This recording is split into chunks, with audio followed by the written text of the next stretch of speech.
नमस्कार, उत्तराखंड समाचार में आपका स्वागत है। मैं शिखा त्यागी। सबसे पहले मुख्य समाचार। तीरथ सिंह रावत को चुना गया विधायक दल का नेता, बने राज्य के नए मुख्यमंत्री। निवर्तमान मुख्यमंत्री त्रिवेंद्र सिंह रावत ने किया नाम का ऐलान।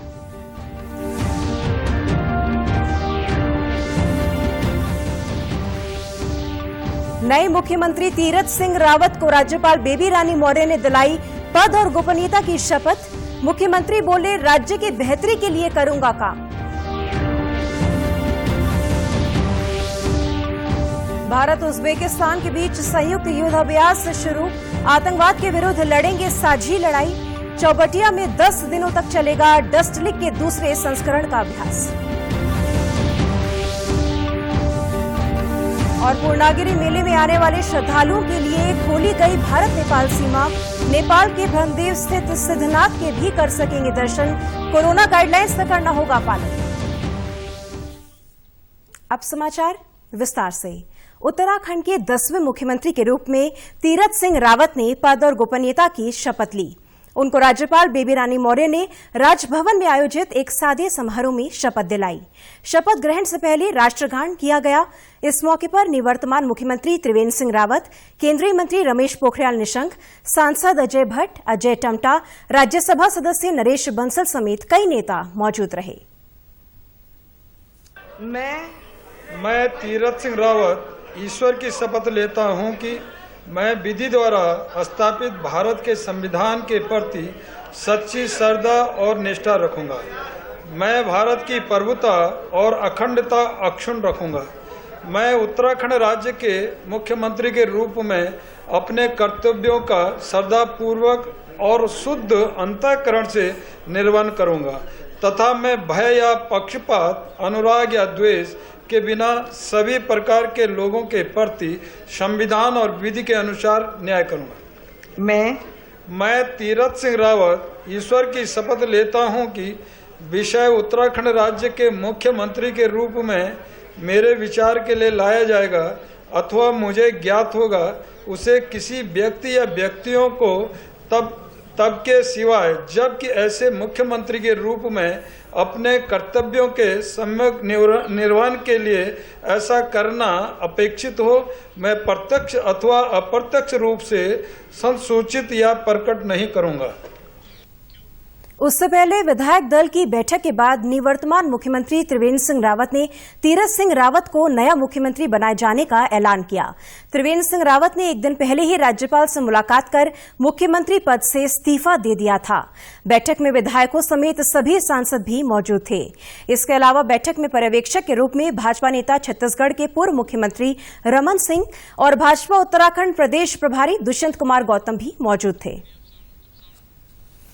और मुझे बहुत खुशी है कि पार्टी ने जिनको अपना विधानमंडल दल नेता चुनने का निर्णय लिया है वो हमारे बहुत वरिष्ठ कार्यकर्ता हैं। सौभाग्य से बाल्यकाल से जब वो पढ़ते थे तो मुझे मंजूर बनाने का भी मौका मिला और मेरे साथ तो प्रचारक भी रहे, संगठन मंत्री भी रहे और सब लोग सोच रहे हैं कि कौन ऐसा हो सकता है। मैं नाम ले रहा हूँ अपने गढ़वाल लोकसभा के सांसद तीरथ सिंह रावत।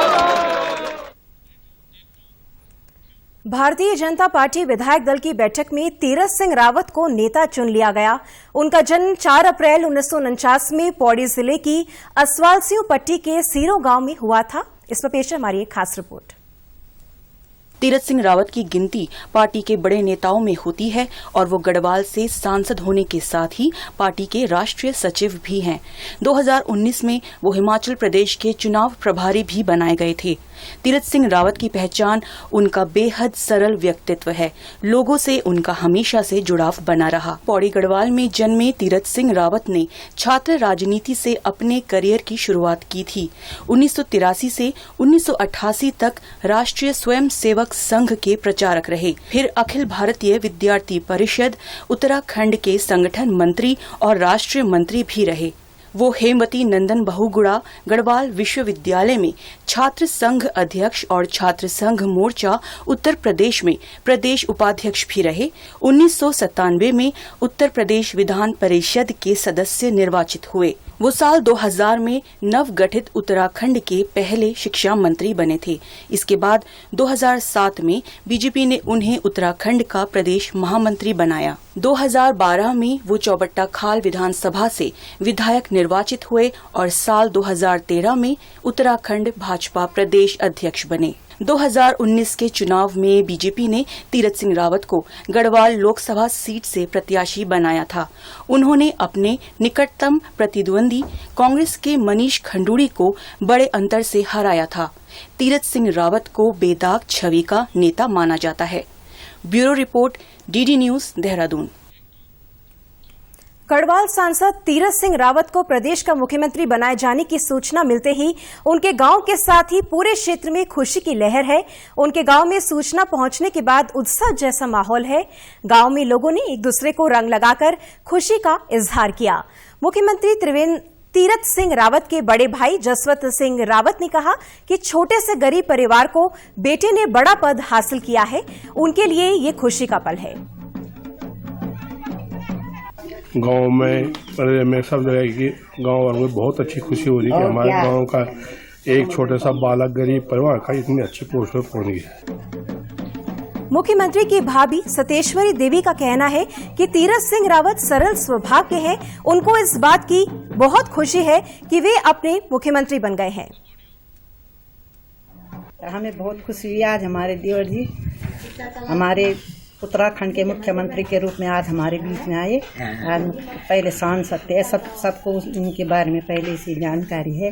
पहले एमएलसी रह चुके हैं, विधायक रह चुके हैं, अब सांसद से आज मुख्यमंत्री बन चुके हैं। हमें बहुत खुशी हुई। मुख्यमंत्री के लिए नाम पर मुहर लगने के बाद तीरथ सिंह रावत ने कहा कि त्रिवेंद्र सिंह रावत उनके बड़े भाई की तरह हैं। उन्होंने कहा कि जो जिम्मेदारी मिली है उसे पूरी तत्परता से निभाऊंगा। नए मुख्यमंत्री तीरथ सिंह रावत ने कहा कि त्रिवेंद्र सिंह रावत ने जो भी काम बतौर मुख्यमंत्री किए हैं वे उन्हें आगे बढ़ाने का काम करेंगे। साथ ही कहा कि मैंने कभी कल्पना नहीं की थी कि मुझे मुख्यमंत्री बनाया जाएगा। आज भी मैं कह सकता हूं कि जो बड़ों ने जो दायित्व दिया, जो जिम्मे दिया, वो मैंने निभाया और आज भी आपके आशीर्वाद से मैं यही प्रयास करूंगा कि मैं उसको बखूबी निभाऊंगा।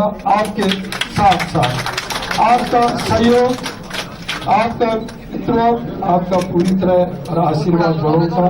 बहुत सारे लोग से यहाँ पे बड़े हैं, आशीर्वाद और सब लोग सहयोग और टीम भावना से हम लोग आगे बढ़ेंगे। और जो माननीय त्रिवेंद्र जी ने इस प्रदेश को चौमुखी विकास किया 4 सालों में, मैं कह सकता हूं कि पिछले दशक में इतना काम नहीं हुआ। जो केंद्र की योजनाएं थी प्रदेश ने उसको आगे बढ़ा, प्रदेश ने नया आयाम दिया। आज से भारत उज्बेकिस्तान संयुक्त सैन्य अभ्यास डस्ट लिक का दूसरा संस्करण उत्तराखंड के चौबटिया में शुरू हो गया है। संयुक्त सैन्य अभ्यास का पहला संस्करण नवंबर 2019 में ताशकंद में हुआ था। संयुक्त अभ्यास में दोनों देशों के 45 सैन्यकर्मी शामिल हैं। भारतीय सेना की ओर से मेजर जनरल एसके शर्मा नेतृत्व कर रहे हैं। उज्बेकिस्तान की ओर से कर्नल कामिलोव अजीज नेतृत्व संभाल रहे हैं। रानीखेत के मेजर दीवान सिंह हॉल में दोनों देशों के अफसरों ने अपने अपने देशों के जवानों के साथ प्रवेश किया। युद्धाभ्यास की शुरुआत दोनों देशों के राष्ट्रगान के साथ हुई। इस अवसर पर मेजर जनरल एसके शर्मा ने कहा कि भारत और उज्बेकिस्तान के बीच लगातार बढ़ते रक्षा सहयोग में ये एक महत्वपूर्ण युद्धाभ्यास है। उन्होंने कहा कि हाल के वर्षों में रक्षा, सुरक्षा, व्यापार और वाणिज्य के क्षेत्र में द्विपक्षीय संबंधों में एक महत्वपूर्ण तेजी आई है, जो इस रिश्ते को रणनीतिक स्तर पर ले गई है। जहां तक कि फौज के संबंधों की बात है, हम दोनों में एक कॉमन प्रॉब्लम हम दोनों फेस करते हैं, क्योंकि पूरी दुनिया आज फेस करती है, वो है टेररिज्म। और इसी कारण से या इसी को हम मुद्दा बनाया है हमने आज जो हम एक्सरसाइज करने वाले हैं अगले 10 दिनों में इस टीम के साथ। उसमें हमारा बेसिक एम काउंटर टेररिज्म और काउंटर इंसर्जेंसी की एक्सरसाइज करना है। ये जो डेलीगेशन आई है ये 45 लोग हैं, इनके साथ कुछ ऑफिसर्स भी हैं। हमारी रेजांगला बटालियन इनके साथ हिस्सा ले रही है। ये युद्धाभ्यास काउंटर टेररिस्ट ऑपरेशन पर आधारित है। 10 दिनों तक चलने वाले इस युद्धाभ्यास में आतंकवाद के संकट से निपटने के लिए अलग अलग ढंग से अभ्यास किया जाएगा। उज्बेकिस्तान के कर्नल कामिलोव अजीज ने कहा, भारतीय सेना के साथ युद्धाभ्यास एक गौरवपूर्ण अनुभूति होगी। Terrorism is covered not in only some countries but all over the world. It is everywhere and we are aware of it, and we are really glad to be here to participate in this joint exercise between India and Uzbekistan. Champawat जिले की नेपाल से लगी सीमा पूर्णागिरि मंदिर आने वाले श्रद्धालुओं के लिए खोल दी गई है। अब श्रद्धालु पूर्णागिरि दर्शन के बाद सिद्ध बाबा के भी दर्शन कर सकेंगे। ब्रह्मदेव नेपाल में भारत और नेपाल के उच्च अधिकारियों के बीच बैठक आयोजित की गई। इसमें दोनों देशों के बीच आवाजाही कोविड गाइडलाइंस के पालन के साथ शुरू करने का फैसला लिया गया। पुलिस अधीक्षक लोकेश्वर सिंह ने बताया कि पूर्णागिरि मंदिर दर्शन के बाद श्रद्धालु नेपाल स्थित बाबा सिद्धनाथ के दर्शन बिना रुकावट के कर सकेंगे।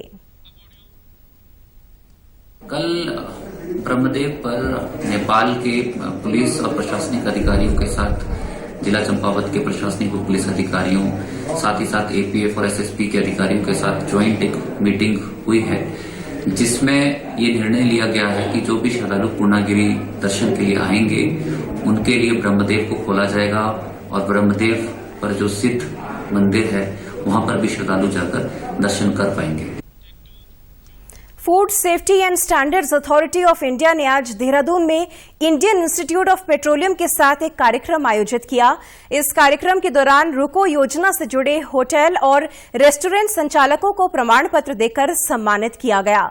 पुनः उपयोग में लाए जाने वाले कुकिंग ऑयल रुको के बारे में जानकारी दी गई। खाद्य तेलों को 3 बार से अधिक इस्तेमाल करना कानूनी अपराध है। होटल और रेस्टोरेंट में अक्सर खान पान की चीजें तलने के बाद बचे हुए तेल का कई बार उपयोग किया जाता है। इससे कैंसर और अन्य गंभीर बीमारियां होने का खतरा भी रहता है। आईआईपी के निदेशक अंजन रे ने कहा कि इससे अब बायोडीजल बनाया जाएगा। उन्होंने बताया कि आईआईपी द्वारा पेटेंट प्रक्रिया से बिना बिजली के कहीं भी उपयोग किए हुए कुकिंग ऑयल से बायोडीजल बनाया जा सकता है। इसमें यूज्ड ऑयल के साथ एक कैटलिस्ट जो एक रासायनिक पदार्थ, फिर एक मेथनॉल जो कॉमन केमिकल है, और उसके साथ हमारा एक खास सॉल्वेंट जो हम लोग खुद बनाते हैं, ये 3 एक साथ डाले जाते हैं।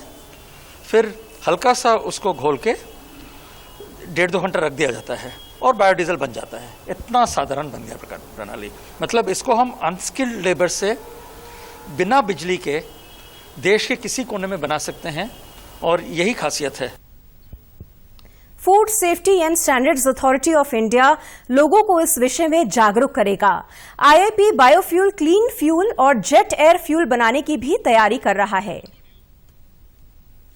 कि जो बार बार तेल जो इस्तेमाल किया जाता है कुकिंग पर्पस के लिए, तो उसमें ट्रांस फैट और टोटल पोलर कंपाउंड डेवलप हो जाते हैं जो हेल्थ के लिए हजार्ड है। एफएसएससीआई और स्टेट एफडीए ने जो इनिशिएटिव है रूको, जिसे नाम दिया गया repurpose of use cooking oil, उस इनिशिएटिव के तहत शहर में जितने विद्यमान खाद्य कारोबार करता उनको जागरूक करके ये प्रोग्राम को शुरू किया है। और इसमें हम लोग शुरुआत की है देहरादून से, अभी धीरे धीरे करके हम इसे एक्सपेंड कर रहे हैं हरिद्वार, ऋषिकेश और आसपास के जो टूरिस्ट प्लेस हैं। हरिद्वार में कल महाशिवरात्रि पर्व होने वाले कुंभ के पहले शाही स्नान को लेकर पुलिस प्रशासन ने तैयारियां पूरी कर ली हैं। विशेष यातायात प्लान लागू कर दिया गया है।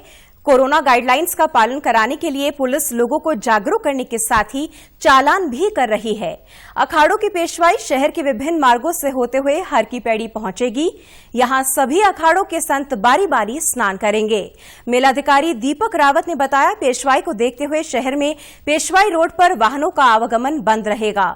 कुंभ में आने वाले श्रद्धालुओं से 72 घंटे पहले की कोरोना नेगेटिव रिपोर्ट लाने और पोर्टल पर रजिस्ट्रेशन कराने के लिए कहा गया है।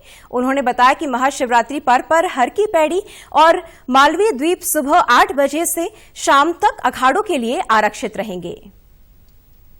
शाही स्नान में आप जानते हैं कि 2 तरह के काम पैरेलली होते हैं। एक तो जो अखाड़ों की व्यवस्था है वो तो है ही, इसमें जो पारंपरिक रूट है, पारंपरिक समय है, उसी को फॉलो किया जाएगा। अन्य श्रद्धालुगण जो हर की पैड़ी का इलाका है या मालवीय घाट का इलाका है, उसको छोड़कर अन्य घाटों में स्नान कर सकते हो। अन्य घाटों पर श्रद्धालुओं के स्नान पर कोई रोक नहीं है। पुलिस महानिरीक्षक संजय गुंजाल ने बताया कि जो लोग हर की पैड़ी पर स्नान करना चाहते हैं वो रात 12 बजे से सुबह 6 बजे तक स्नान कर सकते हैं। उन्होंने बताया कि पौड़ी जाने वाले लोगों के लिए चीला होते हुए जाना होगा। मेन हाईवे उनके लिए बंद रहेगा। जिन लोगों को अगर नीलकंठ या गढ़वाल साइड जाना है तो वो वाया चीला रोड से जा सकते हैं। शहर के बीच से या फिर हर की पैड़ी के सामने जो हाईवे है वहां से नहीं जा सकते हैं, तो उनके लिए जो बैरागी नीलदाला वाला रूट ओपन रहेगा। इसके अलावा जितने भी व्यक्ति श्रद्धालु यहाँ पर स्नान के लिए आते हैं, रात को 12 बजे से ही स्नान किया जा सकता है, सुबह 8 बजे तक। उत्तराखंड की खबरों के लिए आप हमसे सोशल मीडिया के माध्यम से भी जुड़ सकते हैं। हमारा ट्विटर हैंडल है DD_News_देहरादून, हमारा फेसबुक पेज है DD News उत्तराखंड और हमारे YouTube channel DD News Uttarakhand को भी आप सब्सक्राइब कर सकते हैं।